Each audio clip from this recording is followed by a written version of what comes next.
Aquest vídeo és per presentar un recurs que es pot fer servir com a activitat de llançament d'uns projectes que s'estan duent a terme ara en alguns centres FAIG.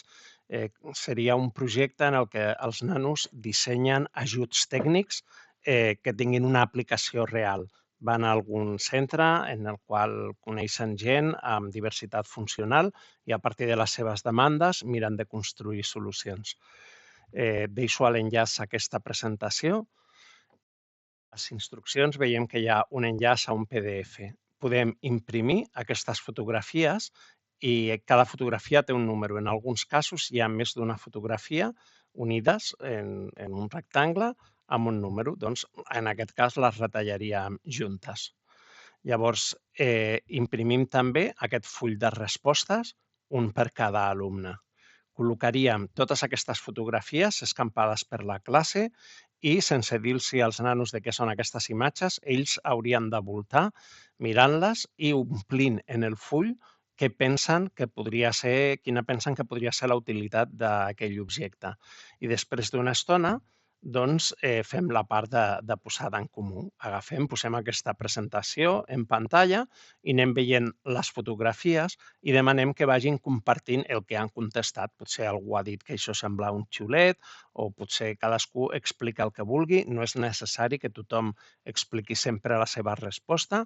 Anem dinamitzant com considerem i després d'haver parlat una mica d'això, mostrem quina és la utilitat real. Ja veureu que moltes són molt difícils, però l'important d'aquesta dinàmica és començar a pensar en aquests ajuts tècnics i introduir-los, donar-los a conèixer. Jo ara en aquesta presentació us explico una mica què són aquests ajuts tècnics perquè no hagueu d'entrar a buscar la informació detallada de cadascú. Després d'estar aquí que la gent digui, passem a la següent i ja es veu en context aquest ajut, però a més, si voleu, teniu l'enllaç al repositori de 3D LAN, que és d'on estan trets tots aquests ajuts, per poder tenir més informació, fins i tot tenir accés als arxius. Doncs en aquest cas veiem per tibar d'una cremallera ens pot costar molt si tenim una mobilitat limitada i, en canvi, amb una peça més gran, unida amb una corda al tirador, podríem, amb més facilitat, fer servir la cremallera.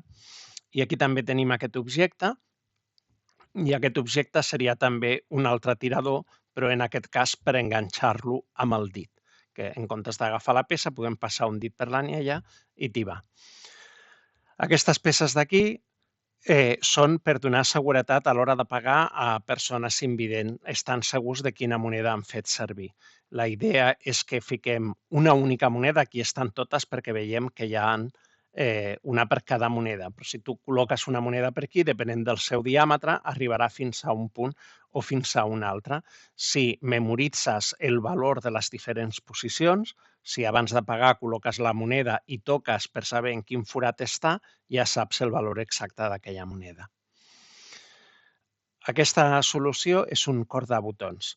Mireu, el cordabotons és una solució que el disseny ja estava, és aquesta mena de varilla d'acer que fiques per el trau i enganxes el botó, llavors estires i això t'ajuda a cordar. Però és molt interessant aquesta història, aquí podeu entrar, podeu veure-la, com d'alguna manera un aparell que t'assisteix per una cosa tan quotidiana com cordar un botó, una cosa lletja que t'ajuda per fer això, d'alguna manera seria una paret com que evidencia aquesta limitació teva. En canvi, Iker és un nano al que li encantaven els camions i van fer aquest disseny personalitzat. Ja veiem que aquest és un disseny molt avançat, no esperem que els nostres alumnes en el temps del projecte puguin fer una cosa com aquesta, però hi ha aquesta idea de la personalització. Aquest és un objecte amb el qual l'Iker, davant dels seus companys, podia fardar de lo guai que era aquest estri que ell tenia, no? I a partir d'aquí podem introduir aquesta idea de la personalització. Aquí veiem 3 versions diferents per a una mateixa funció. Aquí hem deixat aquesta pastilla per donar una pista. Això és per treure les pastilles. També serveix per veure aquesta idea de com de vegades hem d'iterar amb el disseny. Podem fer una versió que no sigui del tot funcional i provar d'una altra manera i provar d'una altra manera i anar provant fins que trobem la manera que a aquella persona li serveix per, amb comoditat, poder treure la pastilla del blíster. Aquesta peça serveix per subjectar aquesta ampolla a la cadira de rodes. Aquesta d'aquí és per aguantar un pinzell, la postura de la mà no ajuda molt a interpretar-la, però bueno, aquí col·loquem la mà i aquí col·loquem el pinzell. Llavors hauríem de tenir la mà col·locada d'una altra manera i amb aquest pinzell podríem pintar. Això, aquí veiem que hi ha un microruptor. Bé, doncs aquest microruptor li podríem connectar el que fos, no sé en el context real per què era, però és un interruptor, un pulsador de genoll. Està pensat, imagineu-vos, jo que sé, el llum d'una habitació per a una persona sense braços, pots engegar-lo i apagar-lo amb el front, però és bastant més incòmode que si ho pots fer amb el genoll.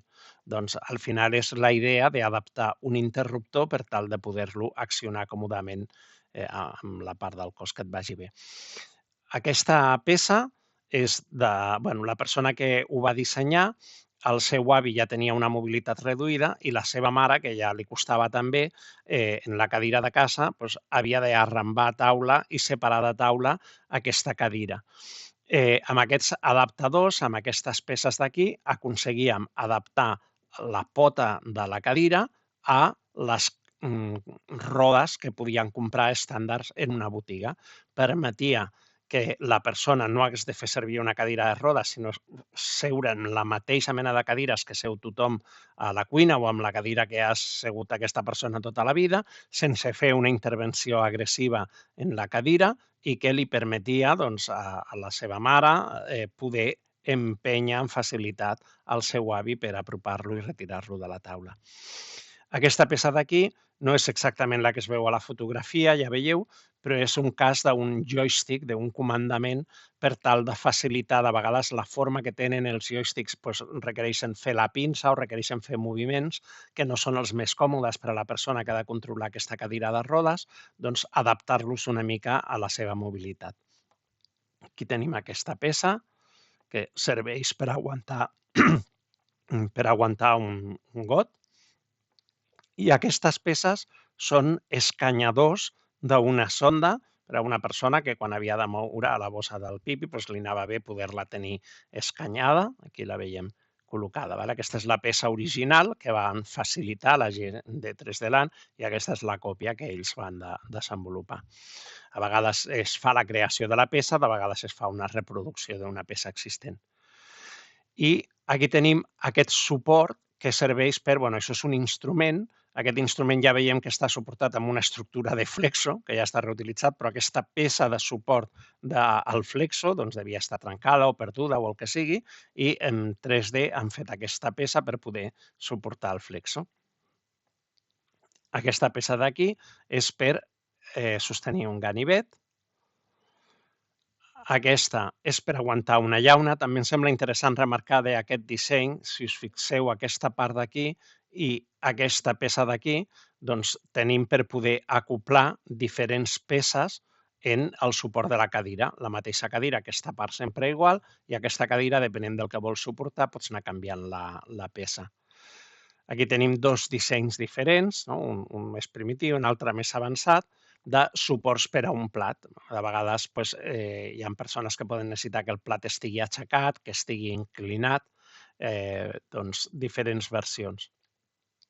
I aquesta peça és una altra adaptació per controlar el joystick, però en aquest cas des del canell. I aquí tenim aquest vídeo. Jo no el reproduiré en aquest vídeo, ja que està publicat per un diari digital i us posaré l'enllaç a la descripció perquè el pugueu veure en el seu context original. I aquí doncs teniu l'enllaç a 3D Land, que és aquesta gent tan maca i tan accessible que s'han prestat a col·laborar amb el projecte i que tenen un repositori obert de tots els treballs que van fent per poder consultar el treball que estan fent.